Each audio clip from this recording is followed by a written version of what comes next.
What's up, y'all? This is Critic.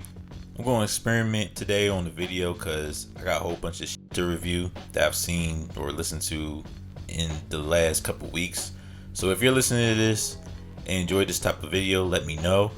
I'm still going to do a single review, but I'm only doing this to catch up on starting my reviews on not only the movies I've watched, but music I've listened to for a hot minute. So before we get into the video, make sure to like this video, comment down below your thoughts on the video, and most importantly, subscribe to the channel. Alright. So we're going to start on the music side and start with Drake's new album, Certified Lover Boy. Now, Drake has been hyping up this album for months, giving it a trailer saying, coming out in January 2021. Now we're 9 months in and the album's finally out, but I digress. After hearing all the hype, the beef he's been having with Kanye, injuring his, I think, leg or ankle or whatever, because for some reason it caused a delay to him releasing the project. After all that, is this album heat? And I would say yes and no. Now, if you're expecting Drake to do something different with this project, clearly you're going to be disappointed, or you're going to disappoint yourself. He's not so far gone take care Drake anymore. He's a scorpion and a certified lover boy. My bad for the puns, but I had to do that. My man's all about the IG captions, TikTok, relationship issues, and making sure them strippers dance to his shit. So when you get into that mindset, Certified Lover Boy is solid. But I did wish Drake would go outside the box a little bit. But I understand, if it ain't broke, don't fix it. My favorite songs on the track are Fair Trade with Travis Scott. That was heat. TSU. Even though the song is kind of crazy because he basically talking about wanting a girl with no mom and dad and being a part of her life and having no morals. But hey, that joint was a banger, dog. So I like that shit. No Friends in the Industry was good, going to Kanye. I really enjoyed Love All Calls.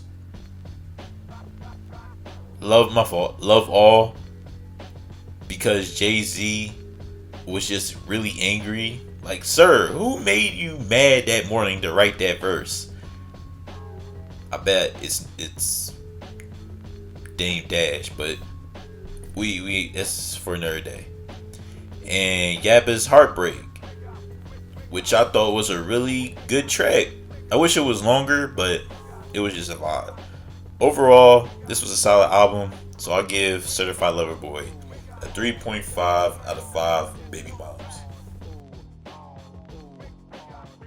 Now, Donda.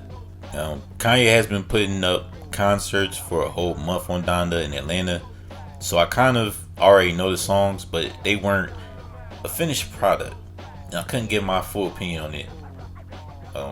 I listened to the album. It's been a week, and I gave 2 listens to this album. This album just reminds you how experimental and diverse Kanye is. This dude went from talking about troubles in college to going through heartbreak, My Dark Twisted Fantasy, which I think is one of Kanye's best albums, period. And now just making gospel music because he can. Kanye got some bangers that I've enjoyed.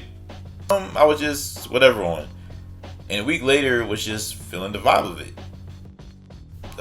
Kanye has so many good features from Jay-Z, Don Toliver, Kid Cudi, Vivo, Travis Scott, The Weeknd, Baby Keem, and basically every artist you can think of.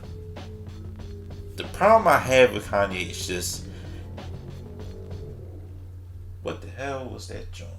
Anyway, the problem I have with Kanye is just this album is too damn long. This album is just as long as the Josh Whedon Justice League cut.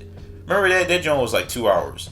No album should be that long unless all of your songs are really some bangers. Like, I'll be able to play each song repeatedly. But other than that, if Kanye would have cut the songs to that most 20 to 15, it would have been one of the better Kanye albums. But what I can say is my favorite songs in this album are Hurricane with The Weeknd and Lil Baby, Off the Grid with Vivo and Playboy Cardi, Moon with Don Toliver, Kid Cudi, 24. It just gives you that church feel, that gospel that's been spread throughout this whole album. And Praise God with Baby Keem and Travis Scott. So what would I give Kanye's Donda? To be honest, Kanye's taking risks, which he always do.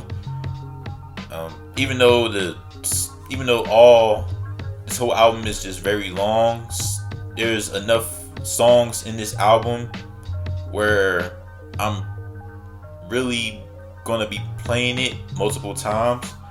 So I'll give Donda 4 out of 5 stars. There were a lot of bangers, but there are also a lot of misses, which is why I would have cut the songs down if I were Kanye. But this album was solid. Candyman. This is a reboot sequel from the original movie starring the legendary Tony Todd. Now it stars Yahya Abdul-Mateen and Tiana Paris and was directed by Nia DaCosta. The plot is basically about a spirit who, if you say his name 5 times to a mirror, it kills you with his little hook arm and bees that are inside his skin. So Candyman was very entertaining, artistic, and surprisingly deep. It gets into my bad. Why did I make some words like that? It gets into the story of Candyman and how he came to be. Unfortunately, it involves police brutality and racism, and you understand why the spirit of Candyman exists. Also, DaCosta did a great job with the direction. Like, instead of showing us flashbacks in the movie, she uses drawings and art to portray what had happened to all these characters in the movie. So the direction was a highlight. Yaya and the beautiful Tiana were really good in the movie. I also thought Tiana's brother in the film was funny. The only problem I had with the film was the third act. I'll just say I was a little lost with the conclusion. Like, I get it, but I don't get how we ended up here. You know what I mean? So overall, Candyman was a good time in the theaters. If you want to watch it with a loved one during Halloween or whatever, Candyman is a good movie to watch. I give Candyman a 3.5 out of 5 stars. Now, the last thing I want to talk about is Marvel's latest film, Shang Chi. My fault. Shang Chi and the Ten Rings. Shang Chi is the newest character in the MCU, and he's known to be the greatest fighter in the MCU. Better than Cap, Daredevil, and other martial arts you can think of in the MCU, including Iron Fist. We ain't gonna talk about that, but if you know, you know about that show.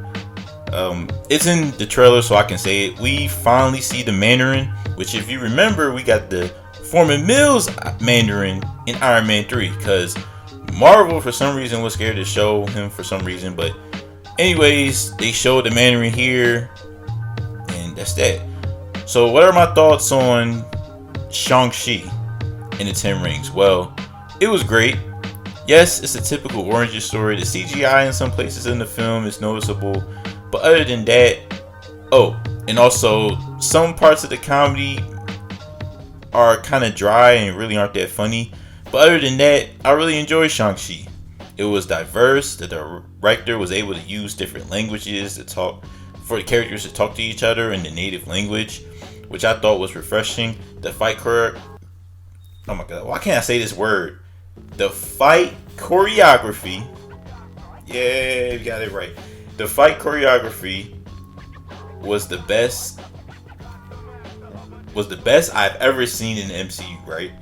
It reminded me of the old Jackie Chan films where Shang-Chi is cocky as his counter, where Shang-Chi is as cocky as Jackie Chan, right? And his counters seem accidental but purposeful, if that makes sense. Like Jackie Chan, gets to some some type of deceptions where he uses his jacket as a weapon to counter a person's move, stuff like that. And I thought that was really cool to see. I really like the cast. They really did a good job, including the actor that plays Shang Chi and then the Mandarin. Also, the soundtrack of the movie was good too. So overall, I will give Shang Chi and the Ten Rings also a 3.5 out of 5 stars. So that's it for my review. My reviews. Like I said before, if you enjoyed this content, let me know in the comments down below. Like this video and subscribe to the channel. Alright, y'all. Peace.